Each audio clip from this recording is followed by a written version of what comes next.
Hello, I am the gaming superhero, and today I am making a kit for the Mistress of Magic, the Princess of Prestidigitation, the daughter of Giovanni Zatanna, Zatanna. No superhero alter ego because she is built differently. No need to hide your identity when your main ops are demons and otherworldly beings. One of my favorite underrated characters of DC, and before you question if she's underrated, she got her first ever ongoing solo comic run this year, and she was introduced in 1964. She has been prevalent despite this, but still, quite telling on DC's part, at least. I still feel she's a cornerstone of, DC, the head of the magic side of DC, and while that is a fairly small section in Marvel lore, it is quite a large portion in the DC universe, so that's nothing to scoff at. Let's get into how this queen first came onto the scene after the shoutouts. For the shoutouts, on Discord we have Charlie Chicken X, Prehistoric Pogfish, Leo Chase the Mythmaster, and that's it for Discord. And then on YouTube we have Dwagonfly, and to prove that I've made it as a Marvel Rivals YouTuber, Guang himself. Yeah, Guang himself has guessed correctly on one of my posts. It was for DC of all things, which is a bit weird, but still. So yeah, those are all the correct guesses. Good job to all. Zatanna first appeared in Hawkman number 4 of all things. As said before, in 1964. We open on an indignant guide bursting into Hawkman's office at the museum he curates.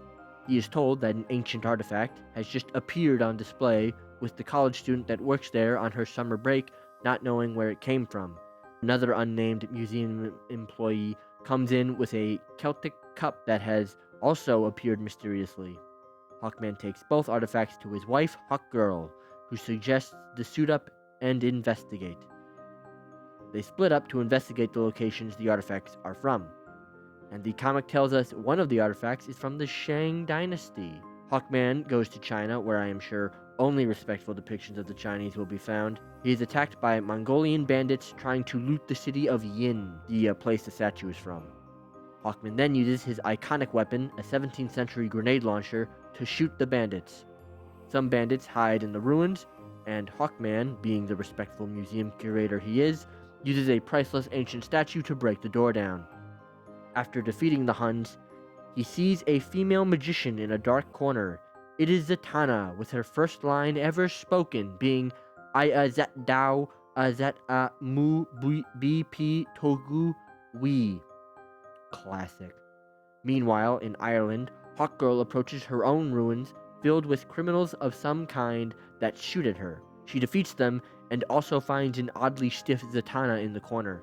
She brings her to the spaceship the Hawk duo have and studies her with their super scientific technology, but gets nothing. Then Hawkman arrives with his Zatanna, and together they figure out Zatanna has been speaking in half words and is put back together. She explains her powers and that she was looking for her father when she got a vision of 2 possible places he could be. So she tried to duplicate herself to check both locations, but messed up and ended up figuratively splitting herself in 2. She sent the artifacts to the museum magically and hints she may know the Hawk people's secret identities. Hawkman then uses his machine that allows him to know any known information on Earth, so if anyone on Earth knows a piece of information, they can then absorb that information. They try to use it to find Zatanna's father, but nothing comes up, meaning he is either dead or amnesiac. Zatanna then leaves to continue the search, and that ends the section of the comic with Zatanna. There is more, but nothing that interests us. So, an interesting story.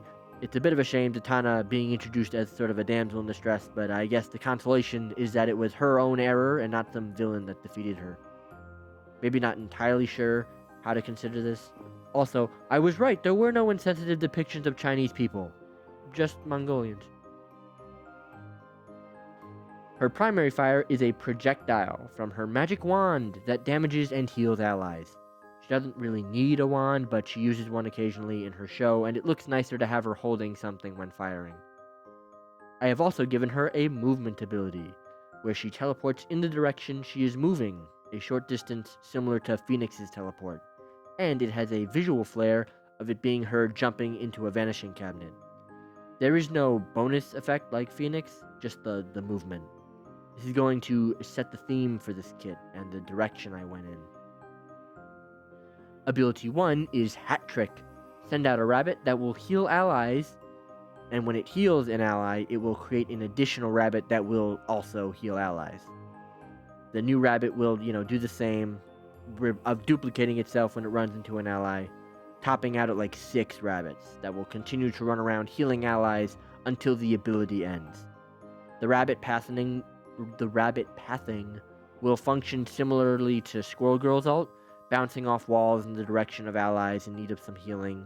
The rabbits are also invulnerable to enemy attacks, but they will immediately vanish if Zatanna is killed. Ability 2 is Misdirection. Create a clone of yourself that mirrors your movement and shoots what you shoot. The Emma Frost team-up from a few seasons ago, but as a base kit ability. This felt right for a magician character that also helps her escape danger like a true escape artist. This would also technically double her damage, but given her support status, her base damage wouldn't exactly be high enough for this to be a problem. This ability actually has a second use. If you activate the ability and don't shoot your primary or use other abilities, Zatanna will remain invisible while the duplicate, remains visible, trading its offensive capabilities to increase its ability to act as an escape tool. Ability 3 is Cut in Half. Select a nearby enemy to take half their health and heal the nearest ally, which includes Zatanna, so it can heal herself. However, I say it takes half of the enemy's health, but more accurately just heals the nearest ally with half their health, and the enemy doesn't actually lose that health, to avoid her from being just totally broken. This does match the fact that she is a magician, and cutting people in half is an illusion, so they don't lose their health. I might have forced the cutting in half motif, but I think it was worth it. And again, just being able to flat take away half an enemy's health, it seems reasonable for like a squishy, like a 300 health hero. That seems fine enough. But then you get into like the tanks with the 600 health, 600 point health pool, and all of a sudden you're doing like 300 damage on like one ability. That's insane for a support. So yeah, no, she doesn't like do damage with this ability. She just sort of takes that health and gives it to somebody else. The ultimate is Magic Word. Send a shockwave that heals allies and gives them a massive amount of bonus health. Standard support health stuff, but with a twist. For any enemies within the radius who will turn into rabbits that can be killed, except flying enemies. They turn into doves and are allowed to stay in the sky. This is one of the more fun ults I've made, solely due to turning enemies into magic animals. I just find it fun and very fitting for her theme. The rabbits and doves are not like too terribly small, so it is still possible to hit them. They aren't like tiny, but they are fast though, so you gotta be able to keep track of them. I've also given her a team up with Etrigan, as mentioned in his video, but only as far as there is a team up. The actual mechanics of such are as follows. Etrigan himself gets a bonus healing effect on his abilities. I didn't mention this in his video because I did a whole rhyming thing and I did not want to rhyme this whole explanation. So he can heal himself and allies with his team ups. If you want specifics on those abilities, you're going to have to go watch that video. Unfortunately, oh no. The healing isn't super big, but it's a nice little addition. Zatanna, on the other hand, gets a burning effect on her abilities, dealing a small amount of damage over time for like ability 3 and the ultimate, as those are the only ones that affect enemies in any direct way. I've also given her a map advantage. I've given her all the tricks. It is on the Tower of Fate map, called Keys to the Castle, while Zatanna is house sitting for Dr. Fate, who I sadly did not put in the game, has the ability to make the general alignment-based map effects to be open to anyone, regardless of their affiliation. So villains and heroes can use the portals, or heroes and villains can go through the phasing walls for a few seconds, allowing her to freeze the movement of her team through the map. I'm still figuring out these map advantages, trying to find a balance of useful and overpowered. This definitely seems like something that would make Zatanna a must-pick when on this map, but also not make her completely annoying to face. And also, I guess watch that original DC Rivals roster video For a better explanation on the map's sort of just general vibes, I added a whole thing where there's like a special effect if you're playing a hero or villain character, and thus aligned everyone accordingly. It's a whole thing. But that is how I would add Zatanna to a DC Rivals. I am running out of ways to say this is, a great but also pretty obvious choice for a varied cast for a DC game of this nature.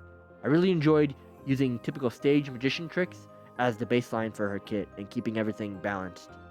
That said, it was quite difficult given she's one of the more powerful characters and, can definitely be kept in check with simple numbers balance with what I've done here. It was also pretty difficult before I zeroed in on the magician aspect, as is standard for magic characters. When their power set is anything, you get drowned in choice.